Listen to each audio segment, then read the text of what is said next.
أعوذ بالله من الشيطان الرجيم. بسم الله الرحمن الرحيم. إن الحمد لله حمدا كثيرا نحمده تعالى ونستعينه ونستغفره ونعوذ به من شرور أنفسنا ومن سيئات أعمالنا. من يهدي الله فهو المهتدي ومن يضلل فلا هادي له. ونشهد كما بنفسه شهد الله أنه لا إله إلا هو والملائكة وأولي العلم قائما بالقسط. لا إله إلا هو العزيز الحكيم الخالق البارئ المصور الذي له ملك السماوات والأرض يحيي ويميت وهو على كل شيء قدير. ونشهد وكفى بالله شهيدا محمد رسول الله والذي بعثه ربه بالهدى ودين الحق بشيرا ونذيرا وداعيا إلى الله بإذنه وسراجا منيرا. بلغ رسالة وأدى الأمانة ونصح الأمة وكشف الغمة وجاهد في الله حق جهاده حتى أتاه اليقين.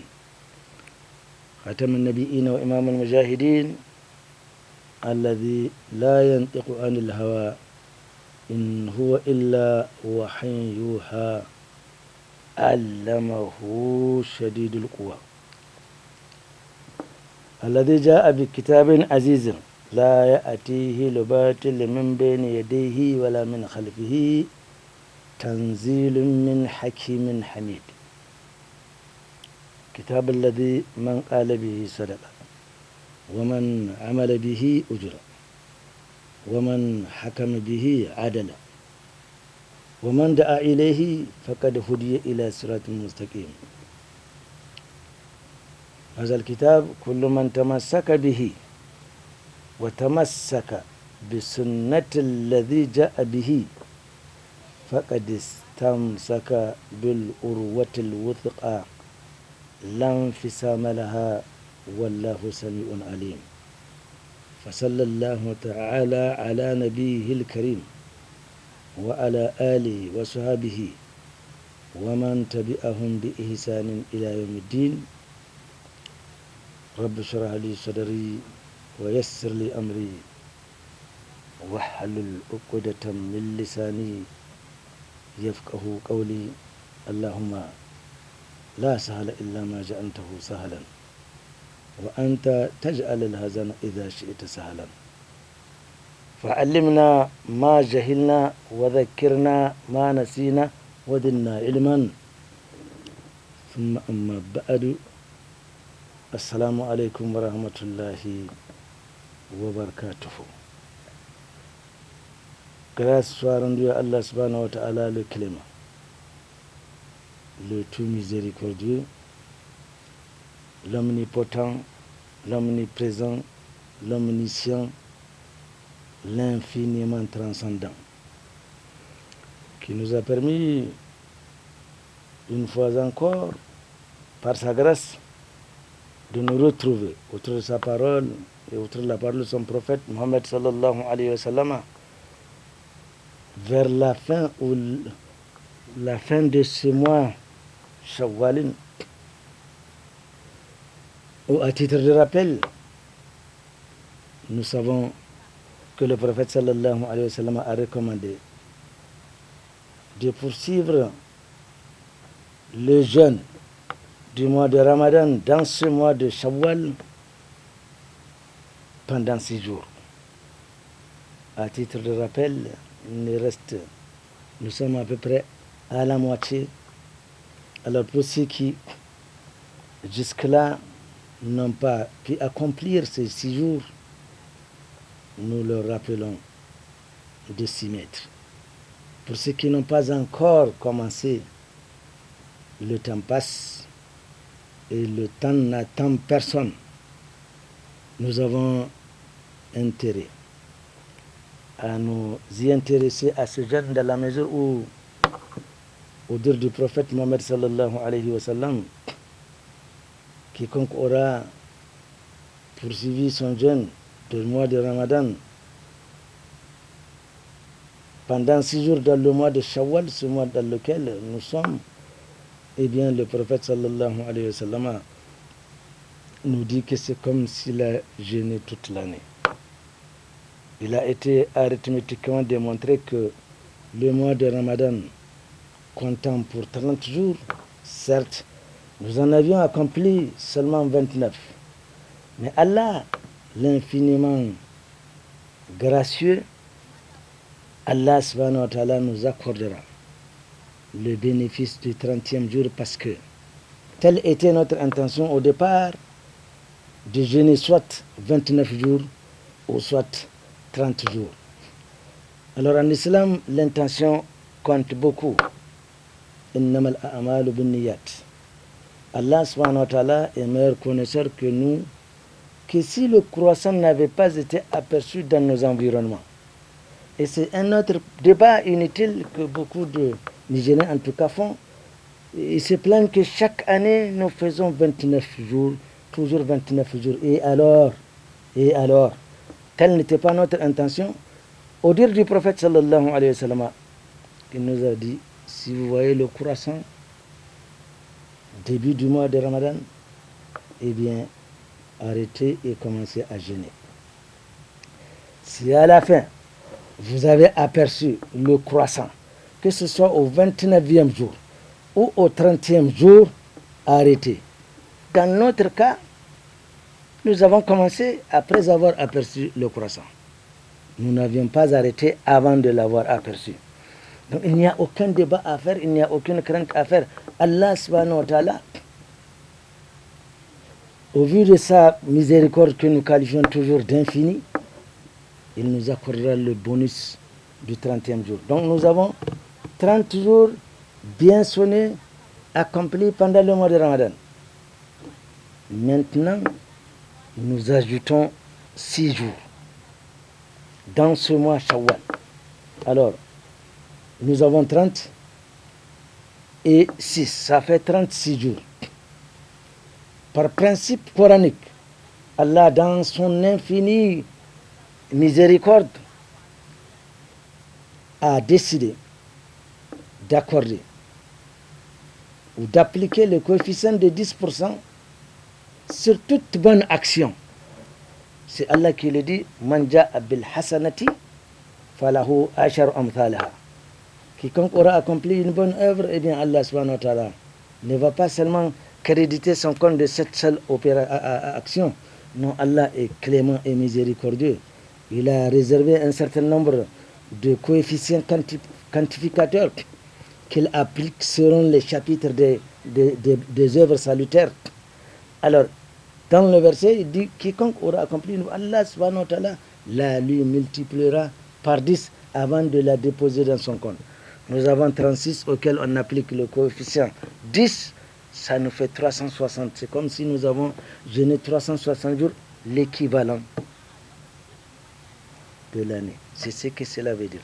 Alors, chers frères et chères sœurs, qu'attendons-nous pour bénéficier de ce bénéfice, de ce bonus qui ne saurait être acquis que pendant les 2 mois, Ramadan et Shawwalin? Pour ceux qui n'ont pas complété, nous les encourageons de le faire. Il est encore temps. Pour ceux qui s'imaginent qu'il reste encore 12 ou 13 jours, eh bien, attention au chuchotement de Satan, qui à un moment donné leur fera perdre le fil conducteur des comptes. Ils s'imaginent aujourd'hui, il reste 13 jours, et ils vont faire une semaine sans y réfléchir, ou y penser à cela, ils vont se trouver devant un restant de 7 ou 8 jours, et là, c'est peine perdue. Nous devons nous rappeler que nous sommes venus en ce bas monde-là pour moissonner beaucoup plus de hasanat et retrouver nos logements dans le paradis. C'est la principale raison de notre existence sur terre. Car tout ce qu'on aura acquis, que ce soit qu'on ait construit des buildings, qu'on ait détenu des millions, qu'on sait ceci, qu'on sait payer tout cela, nous allons retourner comme nous sommes venus. Et c'est pourquoi, on peut se poser la question, pourquoi un milliardaire meurt et on ne le fait pas accompagner de quelques millions, peut-être pour régler des problèmes là-bas? Pourquoi on ne le fait pas? Mais on veut être honnête avec lui-même.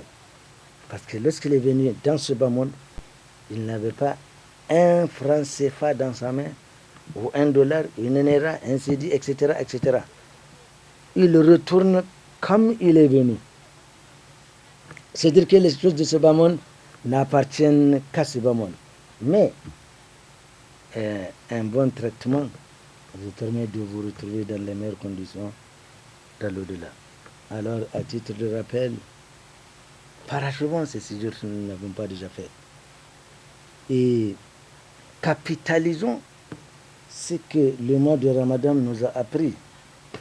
Il ne faudrait pas qu'au sortir du mois de Ramadan, nous tombons dans les anciens travers d'avant Ramadan, dans la suite de ce qui va venir.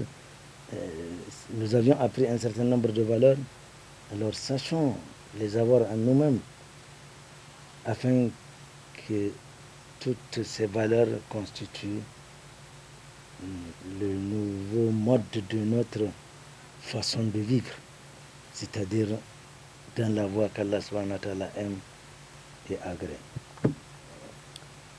Chers frères et chères sœurs, nous allons, au cours de notre entretien, utiliser comme support un hadith. Le deuxième dans la série An-Nawawiyya, c'est-à-dire cet opuscule de 40 hadiths sahih, tous sahih, et celui dont nous allons utiliser aujourd'hui, c'est le deuxième. Il a été rapporté comme suit. An Umar radiyallahu anhu.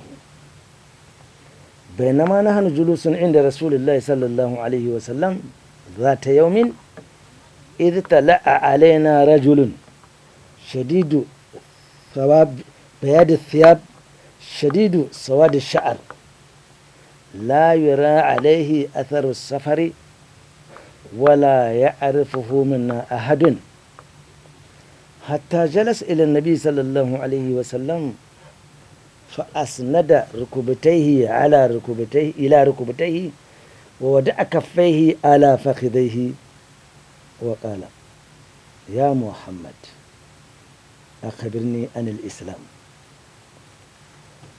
فقال رسول الله صلى الله عليه وسلم الإسلام أن تشهد أن لا إله إلا الله وأن محمدا رسول الله وتقيم الصلاة وتؤتي الزكاة وتصوم رمضان وتحج البيت إن استطعت إليه سبيلا. قال صدقت. فأجبنا له يسأله ويصدقه. قال فأخبرني عن الإيمان. قال أن تؤمن بالله وملائكته وكتبه ورسله واليوم الآخر وتؤمن بالقدر خيره وشره. قال صدقت. قال فأخبرني عن الإحسان. قال أن تعبد الله كأنك تراه فإن لم تكن تراه فإنه يراك. قال فأخبرني عن الساعة. قال ما المسؤول عنها بأعلم من السائل. قال فأخبرني عن أماراتها. قال أن تلد الأمة ربتها وأن ترى الخفاة الأرات الآلة رئاء الشاء يتتاولون في البنيان. ثم انطلق فلبثت مليا ثم قال يا عمر أتدري من السائل؟ قلت الله ورسوله أعلم قال فإنه جبريل أتاكم يعلمكم دينكم. Telle est la version de Muslim. Ainsi, ce hadith nous servira de support pour notre entretien, Inch'Allah. Il s'agit d'un événement extrêmement important. Ce hadith fait la synthèse du dogme même de cette religion. Il fait le résumé de tout ce qui est lié à cette religion. Nous allons dans un premier temps nous intéresser au contenant avant de rentrer dans le contenu. Il s'agit d'un événement forcément qui est arrivé à Médine. Nous savons que le prophète sallallahu alayhi wa sallam a passé 10 ans à la Mecque.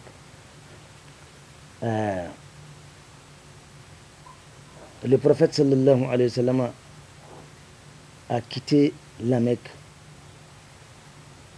en 622, le 16 juillet 622, après avoir passé 10 années. Pour rappeler aux Quraysh, les petits chrétiens, donc les petits requins, les Quraysh, ça veut dire que c'est les petits requins, les rappeler vers l'adoration d'Allah subhanahu wa ta'ala, qui corrobore les engagements ou l'engagement que toutes les âmes de Bani Adam avaient contracté auprès d'Allah subhanahu wa ta'ala dans le monde de la préexistentialité, dans le monde des atomes. En effet, Allah subhanahu wa ta'ala a créé toutes les âmes de Bani Adam. Il les a interrogées en leur disant « Alastu bi rabbikum ?» Toutes nos âmes ont répondu « Bala shahidina ». Nos âmes ont reconnu Allah subhanahu wa ta'ala la seule divinité qui mérite d'être adorée. Nos âmes ont pris cet engagement qui doit être corroboré ici sur terre à travers l'acceptation de la kalmat tayyiba. La ilaha illallah, discours qu'a tenu tous les prophètes d'Allah subhanahu wa ta'ala dans l'espace et dans le temps, afin de confirmer cet engagement. Certaines, lorsque toutes nos âmes, à l'époque, on dit Bala Shahidina, Allah subhanahu wa ta'ala savait par préscience que certaines de ces âmes ici-bas refuseraient de confirmer ou d'accepter, de remplir cet engagement. Alors, Allah subhanahu wa ta'ala a envoyé ces messagers, ces prophètes dans l'espace et dans le temps afin de rappeler au Bani Adam cet engagement primitif que nos âmes ont contracté auprès d'Allah subhanahu wa ta'ala. C'est ainsi que le cas du prophète sallallahu alayhi wa sallam, lors de des premières heures de sa prédication, il invitait les Mécois vers ce rappel-là. À l'époque, à toute fin utile, il faut se rappeler que c'était un paganisme assez ambiant à la Mecque. Il a été oublié pendant des milliers d'années, wallahu alam. L'enseignement d'Ibrahim et de son fils Ismaïl alayhi salam, qui, rappelons-le, sur ordre d'Allah subhanahu wa ta'ala, est passé par là jusqu'à ordonner aux deux de reconstruire la Kaaba et d'en faire désormais un lieu de pèlerinage, ce qu'ils furent faits en leur temps. Et après, les enseignements ont suivi et le temps passé, et bien ma foi, on a traversé complètement cet enseignement au point où, à l'événement du prophète sallallahu alayhi wa sallam, la Kaaba était remplie des idoles. On a complètement oublié on ne peut pas oublier la présence d'Allah subhanahu wa ta'ala, mais en fait, on a créé des petites divinités. Regardez l'imbécilité humaine. Comment tu peux aller dans la brousse, monter sur un arbre, tu prends une partie de cet arbre, l'arbre ne s'est pas défendu, tu amènes cette partie de cet arbre, tu confectionnes quelque chose que tu vas appeler ton Dieu, et que tout malheur, tout bien et tout acte de noblesse, tout ce que tu gagnes vient de cette structure. Ça, c'est de l'imbécilité humaine. Parce que sans le rapport des messages célestes, l'être humain c'est un animal un peu plus intelligent que les autres animaux. Alors c'est ainsi que il a été rapporté. Dans cette bêtise humaine, on a confectionné des statues en carton de sucre, des bras, des jambes, une tête, etc. On rapporte qu'en cas de problème de sucre, on coupe un bras, on le met dans la terre, on boit. Demain aussi, s'il y a 40, c'est l'autre bras, etc. Jusqu'à ce qu'un jour, on plonge tout le reste de la statue et on recommence la même chose. Alors, à l'avènement du prophète Mohammed sallallahu alayhi wa sallam, il les a invités à l'abandon. Parce qu'à l'époque, c'était éminemment révolutionnaire. Le prophète peut empêcher aux Quraysh d'abandonner l'adoration des idoles, ce qu'ils faisaient hériter de leurs aïeux pendant, je dirais, des milliers d'années. Et ils s'imaginent que tout prestige, toute puissance, toute élégance, tout ce que les Arabes, en tout cas de la Mecque, avaient en surplus aux autres Arabes, venait de cette adoration parce qu'ils avaient un siège où tout le monde, au lieu d'organiser les Hajj initiés par Ibrahim alayhi salam et son fils Ismaël alayhi salam, non, c'était devenu une foire de paganisme. Donc ils tenaient ces privilèges, les Mecquois. Alors venir leur empêcher cela est éminemment révolutionnaire. Et pendant 10 ans, le prophète sallallahu alayhi wa sallam avait comme but principal de les rappeler à l'abandon de ces idoles, quand les invitait en leur disant Qulu la ilaha illallahu, ce que les Mecquois comprenaient très très très bien. Ils comprenaient très bien ce que la ilaha illallah veut dire. C'est pourquoi, nous le verrons un peu plus tard à Médine, à la Mecque, il n'a pas été enregistré des manifestations d'hypocrisie. C'est-à-dire, professer la ilaha illallah, tout en se moquant de cela, ils avaient peur. Parce que dire cela, c'est nier l'adoration ou même l'existence de ces divinités desquelles ils tirent tous leurs avantages. Donc ils n'ont pas pu les répéter. Alors ils disent Qulu la ilaha illallah, tuflihu, vous allez réussir. Allah a voulu qu'un certain nombre de cela, et notamment dans la basse classe, ils ont accepté de le faire. Et nous avons en mémoire cette première immigration à l'actuelle Éthiopie, où évidemment ceux qui ont osé dire la ilaha illallah, eh bien ils sont l'objet à des mauvais traitements. C'est pourquoi ils ont émigré. Plus tard aussi, une autre émigration a été observée suite à une rencontre qui a eu lieu entre des Médinois et le prophète sallallahu alayhi wa sallam. Là également, une autre émigration, la plus importante, avait eu lieu en direction de Médine. Et plus tard, bien sûr, après tous les défis que le Coran a lancés à l'endroit des Quraysh qui se croyaient les plus grands poètes de leur temps, on a même embauché un mercenaire de la plume pour rivaliser avec le Coran. On rapporte qu'on l'a mis dans toutes les conditions, et alors il commence à composer des vers, et il met devant lui un verset du Coran. Il lit le verset du Coran, il le compare à ce qu'il a écrit. Et bien Mofa, il dit non, ça ne va pas, ça ne peut pas rivaliser. Il a maintes fois essayé. Le Coran a dit apporter ne serait-ce qu'un verset, ou plus tard un chapitre, ou 10 chapitres. Jusqu'à présent, le défi reste. On ne peut pas, parce qu'il s'agit de la parole d'Allah subhanahu wa ta'ala. Plus tard, le prophète sallallahu alayhi wa sallam aussi attendait l'ordre de quitter la Mecque. Et c'est chose faite.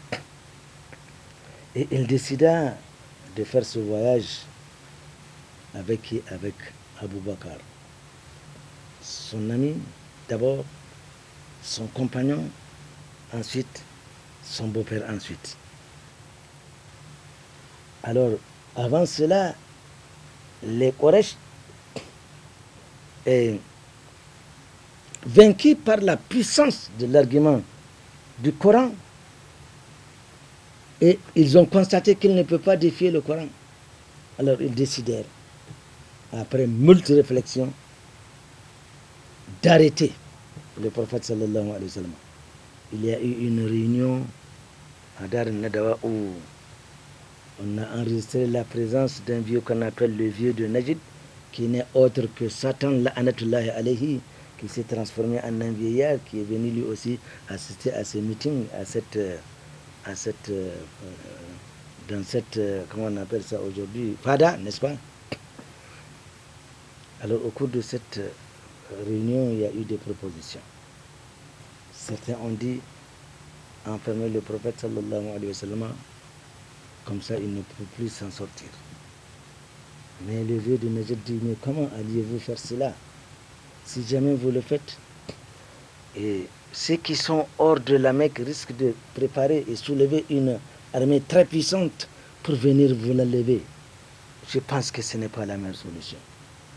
Alors certains ont dit, alors expulsons-nous de nos terres, et comme cela, on s'en serait complètement débarrassé. Là également, le vieux Najd, Satan, la'anatullahi alayhi, dit, si jamais vous faites ça, vous n'avez pas remarqué ces ensorcelantes paroles, il risque d'aller conquérir une autre tribu, beaucoup plus nombreuse, beaucoup plus importante, qui viendra complètement vous détruire. Je pense que ce n'est pas la meilleure solution. Alors quelqu'un a dit, alors mettons fin à la vie du prophète sallallahu alayhi wa sallam, et là au moins nous sommes sûrs que c'est terminé. Voilà une proposition qui convient à Satan la'anatullahi alayhi, qui va alors consacrer la mort du prophète sallallahu alayhi wa sallam, avec laquelle la fin de sa mission, car Satan savait que c'est une mission salvatrice qu'Allah subhanahu wa ta'ala a envoyée à l'humanité à travers la mission du prophète sallallahu alayhi wa sallam, qui lui-même est qualifié dans le Coran wa ma arsalnaka illa rahmatan lil alamin. Ainsi on décida alors de mettre fin à la vie du prophète sallallahu alayhi wa sallam. Plus tard, cet événement sera rappelé au prophète sallallahu alayhi wa sallam à Médine, quand il sera question d'aller à la guerre de Byzance. Une guerre qui a déclenché à un moment donné où les dates sont mûres et il faisait extrêmement chaud. Cette guerre a fait le tamis des véritables croyants et des munafiqoun. Nous disions qu'à la Mecque, il n'y a pas eu de manifestations d'hypocrisie. C'est à Médine qu'on a constaté, qu'on a enregistré, depuis la présence du prophète sallallahu alayhi wa sallam, d'ailleurs qui a dérangé, parce qu'avant, peu de temps avant son arrivée, il a été décidé de faire de Abdullah ibn Abu Salim comme le chef de la Mecque.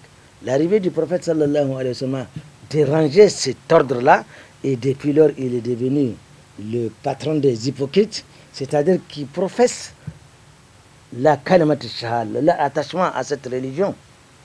Mais sous-marinement, ils sont prêts à causer tous les torts aux musulmans. Tout un chapitre en a été consacré, Surat al-Munafiqun, qui commence par بعد أعوذ بالله من الشيطان الرجيم إذا جاءك المنافقون قالوا نشهد إنك لرسول الله والله يعلم إنك لرسوله والله يشهد إن المنافقين لكاذبون.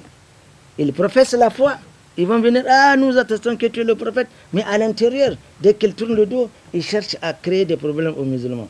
Allah donc a découvert le jeu des hypocrites au niveau de Médine. Alors cette guerre a fait également un tamis dans le rang de ceux qui... Parce qu'aujourd'hui, comment pourrons-nous définir un sahaba?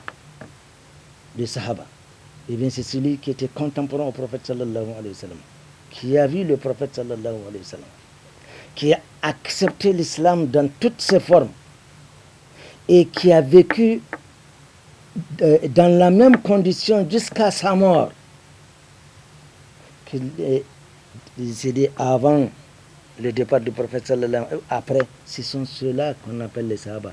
Les hypocrites du temps du prophète, il y a des gens qui ont vu le prophète sallallahu alayhi wa sallam, les Abu Jahal, tous les Abu, ils ont vu le prophète. Certains même étaient parents à lui. Lui-même, dès les premières heures, il a mis tout le monde en garde. Il a appelé son oncle. Abbas, Satan, dit là, il a invité également sa chère fille, Fatima Az-Zahra. La uguni anki minallahi shay'an. Prends garde. Je ne saurais être d'aucune utilité dans l'au-delà. Un temps soit peu, tu ne t'es pas intéressé et que tu n'es pas suivi les commandements contenus dans ma mission. Donc, ainsi, cette guerre de Byzance, en termes de rappel de ce qui s'est passé ici, notamment dans la Golfe, parce que le prophète a quitté la Mecque avec qui? Avec Abu Bakr, dont nous allons être son ami, son compagnon. C'est lui-même qui a eu l'honneur, le premier à se faire appeler compagnon dans le Coran. Et tout ce verset, justement ce passage qui rappelle cet événement à la Mecque, nous en rappelle. En effet, Allah subhanahu wa ta'ala a dit, donc à l'endroit de ceux qui ont la foi, à l'occasion de ce départ à cette guerre de Byzance, Allah a interpellé ceux qui ont la foi. Ma lakum idha qila lakum infiru fi sabilillah ithaqaltum ila al-ard araditum bil hayati dunya min al-akhirah fama mata'ul hayati dunya fil akhirati illa qalil. Allah a interpellé ceux qui ont la foi en leur disant, vous qui croyez, vous qui avez la foi, qu'avez-vous? On vous invite à vous lever pour aller combattre dans la voie d'Allah subhanahu wa ta'ala. Vous vous alourdissez sur terre, c'est-à-dire vous ne faites pas l'effort d'aller combattre dans la voie d'Allah subhanahu wa ta'ala.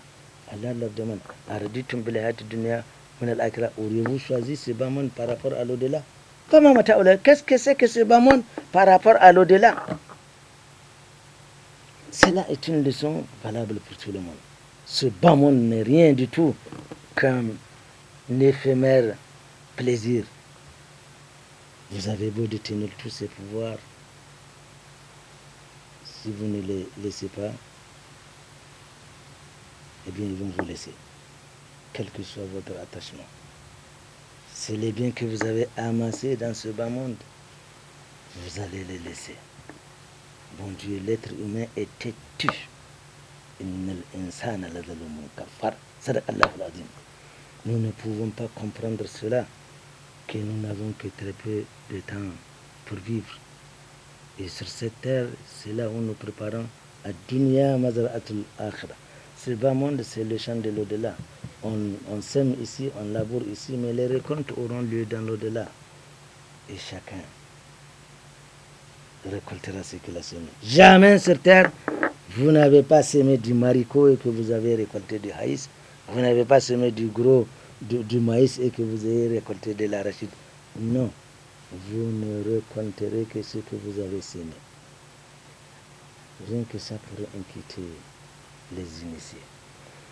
Alors, Allah dit, Illa tanfiru yu'adhibkum adhaban aliman wa yastabdil qawman ghayrakum wa la tadurruhu shay'an wallahu ala kulli shay'in qadir. Si vous refusez d'aller accompagner le prophète sallallahu alayhi wa sallam dans ce combat contre les Byzantins, Allah dit, Allah peut vous remplacer par d'autres peuples, par d'autres tribus qui, eux, combattront dans la voie d'Allah subhanahu wa ta'ala. Et vous ne saurez en aucune façon nuire à Allah subhanahu wa ta'ala, parce que Allah est capable en toutes choses. Halal mashahid. Illa tansruhu faqad nasarahu Allah. إذ أخرجه الذين كفروا ثاني اثنين إذ هما في الغار إذ يقول لصاحبه لا تحزن إن الله معنا فأنزل الله سكينته عليه وأيده بجنود لم تروها وجعل كلمة الذين كفروا السفلى وكلمة الله هي العليا والله عزيز حكيم. Que c'est sublime le Coran. Allahu Akbar. Allah dit, si vous ne sortez pas pour l'aider, pour le soutenir, sachez qu'Allah subhanahu wa ta'ala l'a soutenu quand? Au moment où les Mecquois l'ont chassé de la Mecque, alors qu'il se trouvait dans une grotte et qu'il disait à son compagnon, ici, c'est la première fois qu'est apparue l'attribution de ce terme de compagnon à quelqu'un. et c'est en la personne d'Abou Bakr. Il y a des versions aujourd'hui qui veulent nous divertir en traverse, on veut traverser l'histoire en refaisant une autre histoire, en la modifiant, en la complétant à ses grés. Mais tout le monde sait bien que c'est Abou Bakr. Il dit à son compagnon, la Tahazan, ne t'en fais pas. Parce que les Quraysh les avaient pourchassés jusqu'à ce qu'ils soient arrivés au bord de la grotte.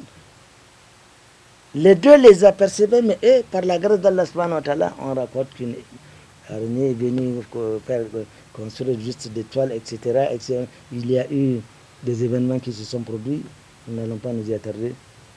Abu Bakr dit au prophète, Ya Rasulallah, il suffit que l'un d'entre eux fasse un pas en avant pour qu'il nous aperçoive. Et Allah, pour calmer Abu Bakr, il dit, La tahazan, inna Allah ma'ana. Ne t'en fais pas. Allah est avec nous, toi et moi.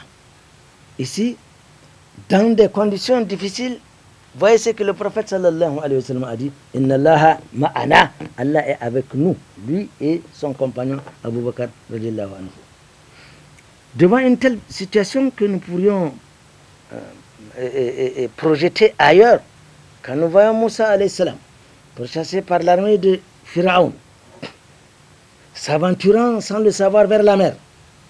À un moment donné, arrivé à la mer, il y a la mer devant eux et il y a la poussière de l'armée de Pharaon qui a comme mission de renvoyer, de retourner les Bani Israël vivants ou morts en Égypte.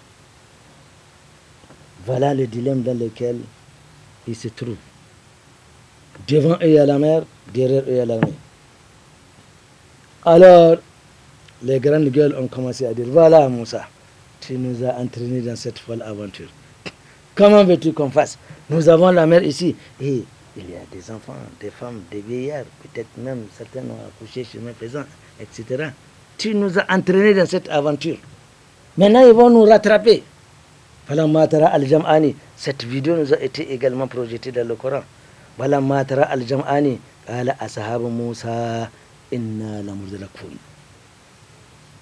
Lorsque les deux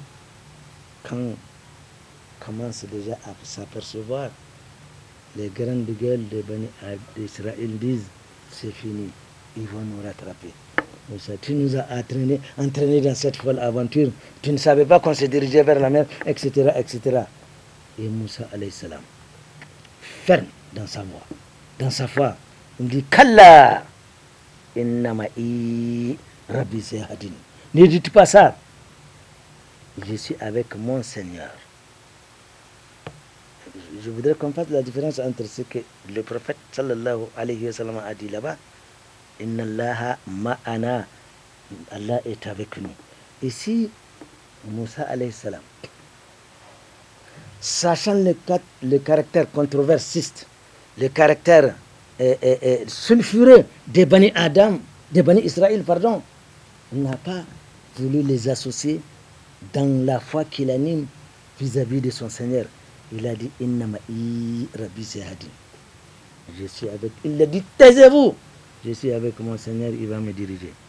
Et c'est après qu'Allah subhanahu wa ta'ala ordonna à Moussa alayhi salam de taper sur la mer qui fendit Kataoud al-Azim et des voies s'écartèrent, des voies se font voir jusqu'à l'autre rive.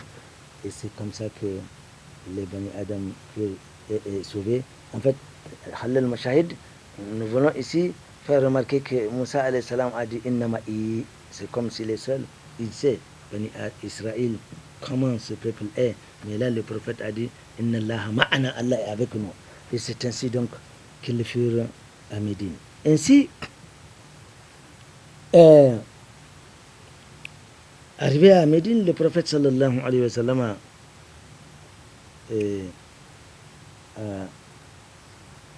passé 10 années afin que la Mecque symbolise la ilaha illallah et Médine Muhammad Rasulullah.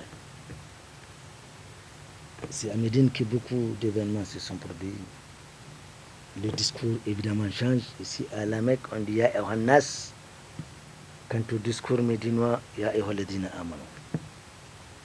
Le prophète sallallahu alayhi wa sallam, on ne va pas faire l'histoire. Il a vécu pendant 10 ans et Allah subhanahu wa ta'ala a pris son âme 10 ans plus tard. Il y a eu quelques problèmes dans le cadre du choix de qui viendrait et s'occuper des affaires, parce qu'on ne remplace pas un prophète. On ne succède pas à un prophète. Non, on désigne quelqu'un pour s'occuper des affaires de la Oumma, et c'est ce qui fut fait après moult discussions à l'endroit de qui? De Abu Bakr, compagnon du prophète, ami du prophète, compagnon du prophète et beau-père du prophète sallallahu alayhi wa sallam, à travers Aïcha, la chère femme aimée du prophète sallallahu alayhi wa sallam, radiallahu anha, comment elle et son père. Alors, le prophète décède en 632, donc de 622 à 632, 10 ans. Et Abu Bakr n'a pu tenir que pendant 2 ans. Il a montré une grande sagesse. À sa mort, il a désigné qui? Omar. Donc en islam, il est permis à un sage personnage, à une pièce personne qui fait l'unanimité de tout le monde, de choisir en son nom, au profit de toute la Oumma. Et c'est ce qui justement s'est passé. Et Omar donc fut désigné par Abu Bakr. Omar était de nature rude.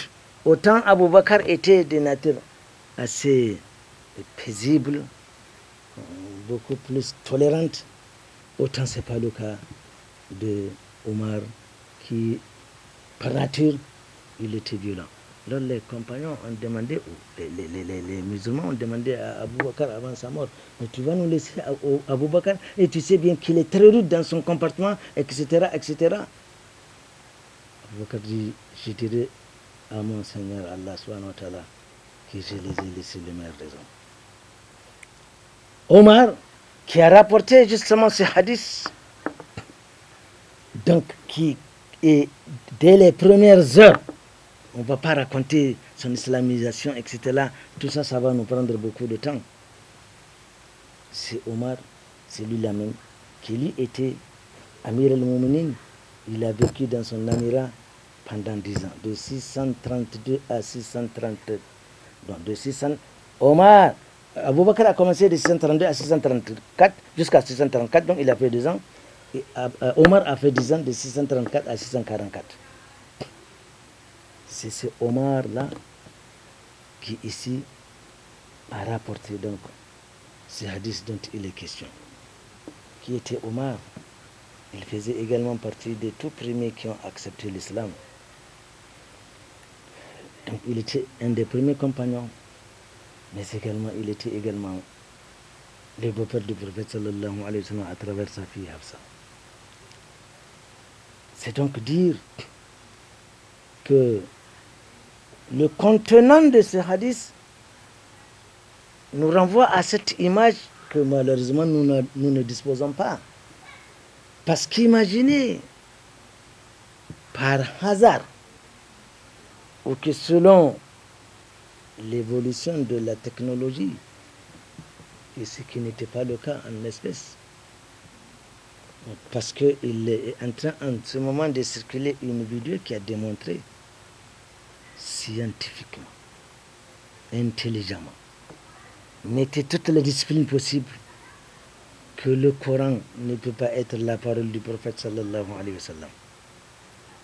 C'est ceux-là même qui sont à l'opposé de cette mission du prophète qui ont fait ces recherches à l'intérieur du Coran. Le Coran s'est défendu. Il y a un livre, Les défenses du Coran par lui-même.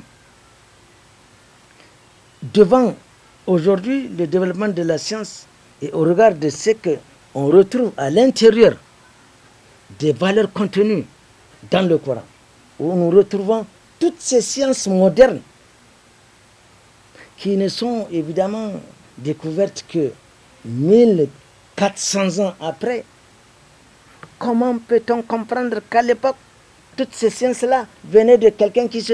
Et ces gens, par nature, on les trouve comme des broussards, des sauvages.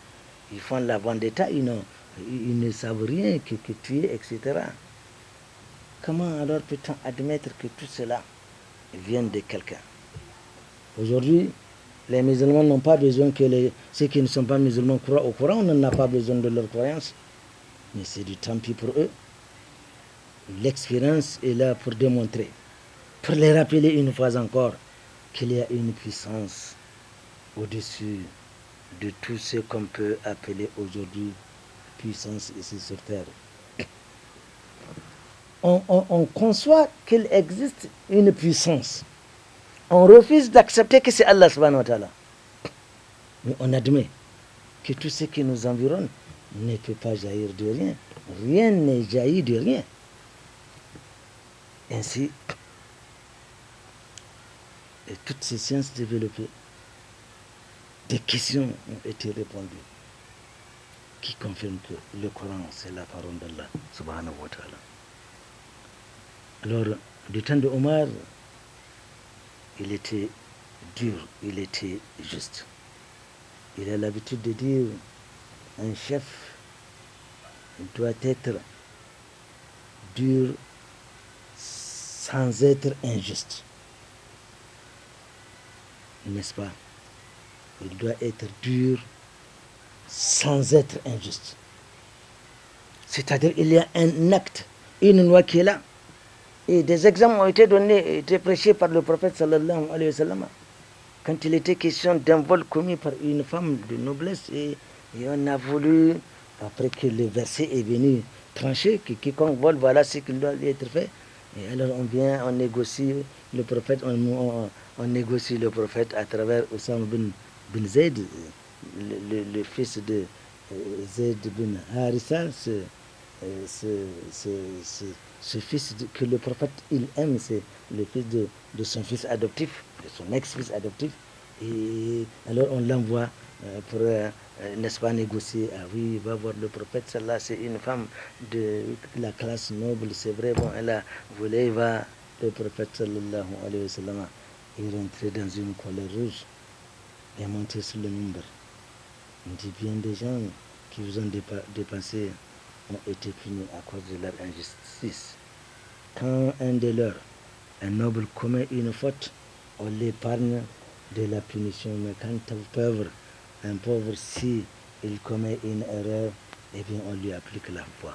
Je jure par celui qui dit tiens ma main, mon âme dans sa main, si Fatima, Az-Zahra, la fille chérie du prophète sallallahu alayhi wa sallam, vient à voler, je lui appliquerai la loi.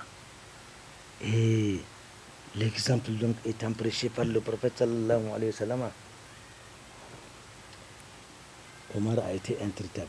Depuis qu'il a été nommé Amir, notamment il a rassemblé toute sa famille.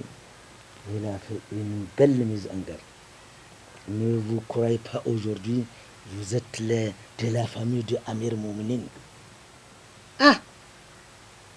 Quels sont les responsables qui, après avoir été nommés à des postes comme ça, non pas parce qu'ils sont les plus forts, les plus malins, les plus, Allah a voulu les tester. Quels sont on voit des exemples. Leurs fils ne sont pas les meilleurs.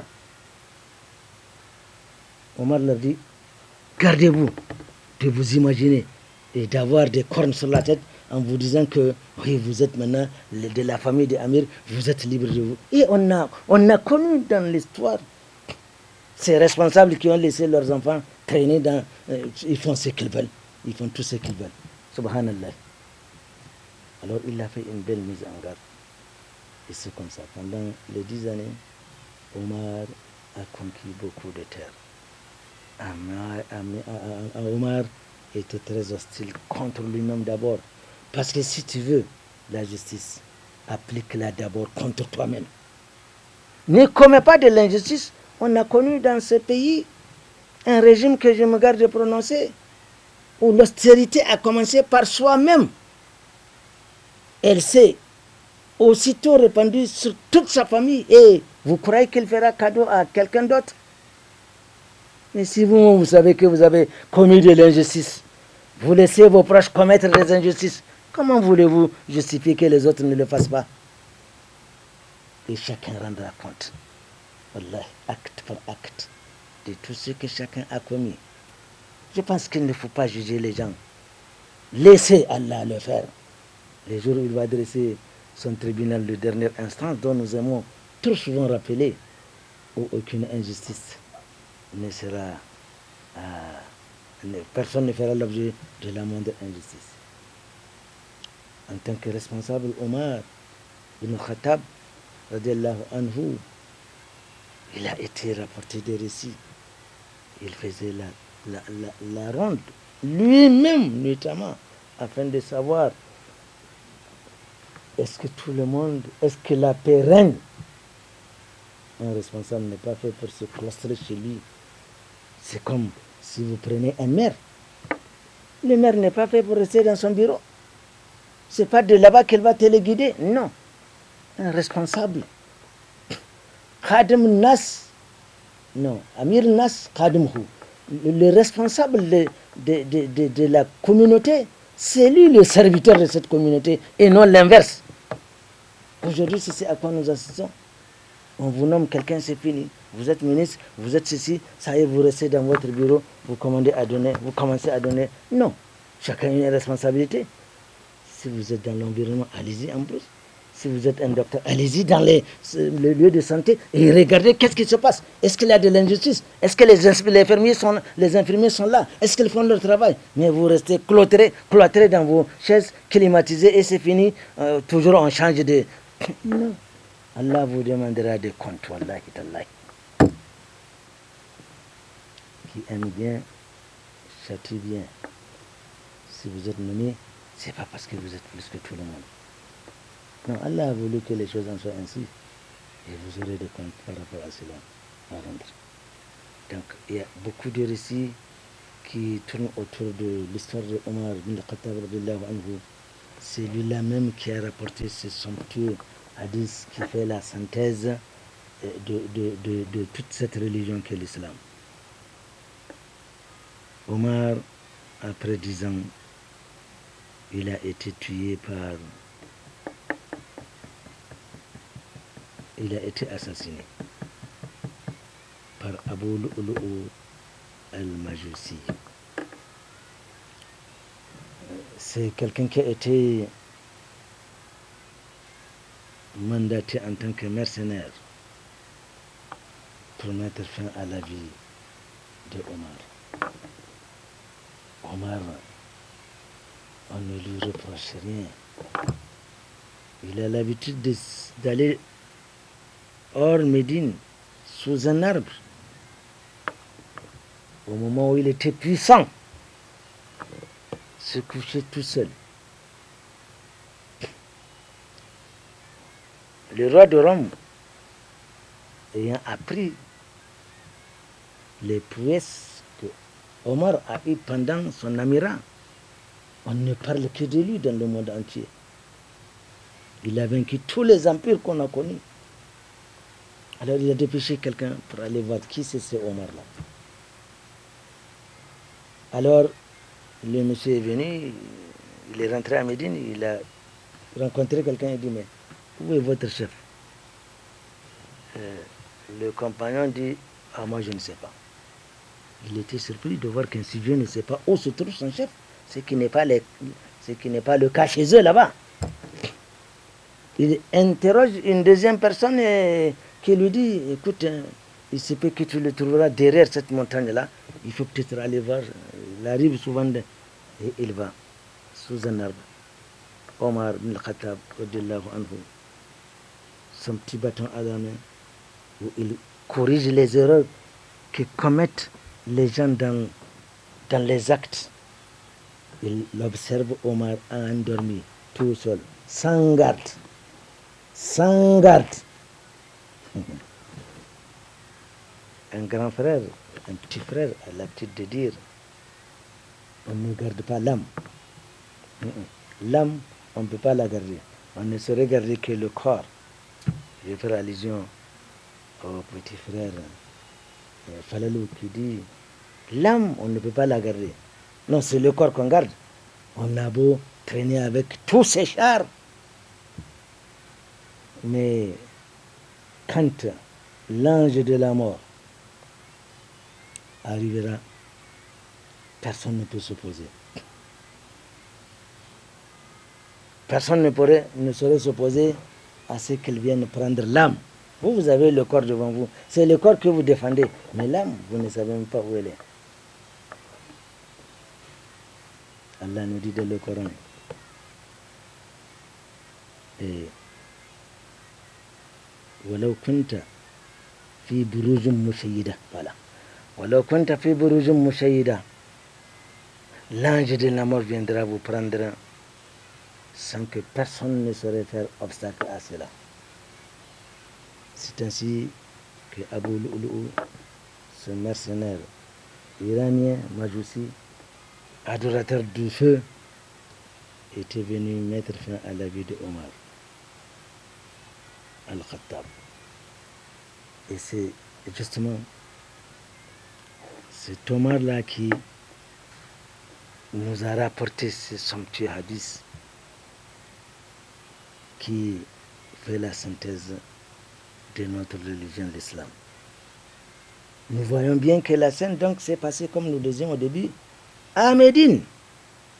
Et je disais, si d'aventure il y avait un photographe qui était là, nous parlons du contenant du hadith.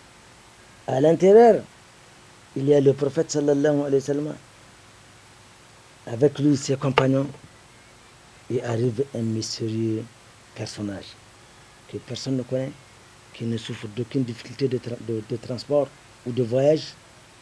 Il a électrisé totalement la salle ou la séance.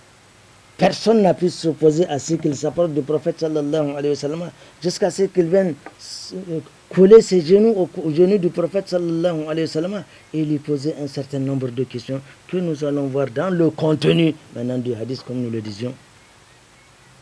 Et imaginez qu'il y avait donc un photographe.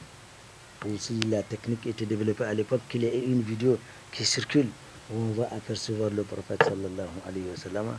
On verra Abu Bakr, on verra Omar, on verra Othman, on verra Ali, on verra Abdurrahman bin Auf, on verra les 10 promis au paradis dès le Siba, les Abu Huraira, on verra tous ses compagnons, mais on verra également l'archange Gabriel alayhi salam, parce que c'est de lui qu'il s'agit à la fin du texte.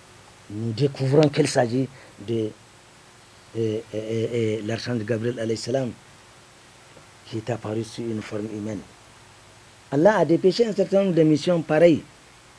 Lorsqu'il a envoyé le même archange Gabriel alayhi salam auprès de Mariam pour lui insuffler. Lorsque Allah subhanahu wa ta'ala a envoyé 2 anges auprès de Daoud, alors qu'il était et qu'il demande à d'autres de trancher le différend qui les oppose. Allah a également envoyé des anges en forme humaine pour aller et punir le peuple de Lut. Ils sont passés chez Ibrahim alayhi salam. Donc il y a un certain nombre de missions qu'Allah subhanahu wa ta'ala a dépêchées sur terre par des anges, n'est-ce pas, en forme humaine. Et c'est le cas ici où l'archange Gabriel alayhi salam est apparu. Un très bel homme, cheveux blancs, cheveux complètement noirs, habits extrêmement blancs, etc., etc. Et c'est le contenant, ou le contenu, pardon, que nous allons voir, Inch'Allah, la semaine prochaine. Nous ne nous sommes intéressés qu'au contenant, et afin de nous mettre complètement dans le bain, une petite historique également a suivi, et nous disons alors à la semaine prochaine si Allah subhanahu wa ta'ala le veut. Il se peut que nous ayons commis des erreurs, ça arrive. Et ça peut arriver, et ça doit arriver. Nous prions Allah subhanahu wa ta'ala de nous pardonner. Pour ce que nous avons dit juste, qu'il aime et qu'il agrée, alors qu'il nous fasse partager. Nous qui l'avons dit et vous qui avez entendu, qu'il le partage et qu'on mette chacun cette baraka dans chacun son livre d'épargne, le livre de l'au-delà. Tels sont les propos qu'Allah subhanahu wa ta'ala a voulu que nous tenions aussi. nous osions croire que ce rappel a dû servir. En termes de rappel aussi, il y a 6 jours à accomplir. Complétons ce que nous avons commencé déjà et engageons-nous de terminer si nous n'avons pas encore commencé. Subhanakallahumma wa bihamdik. أشهد أن لا إله إلا أنت أستغفرك وأتوب إليك. ربنا آتنا في الدنيا حسنة وفي الآخرة حسنة وقنا عذاب النار. إن الله وملائكته يصلون على النبي يا أيها الذين آمنوا صلوا عليه وسلموا تسليما. اللهم صل على محمد وعلى آله وسلم. سبحان ربك رب العزة عما يصفون وسلام على المرسلين والحمد لله رب العالمين والسلام عليكم.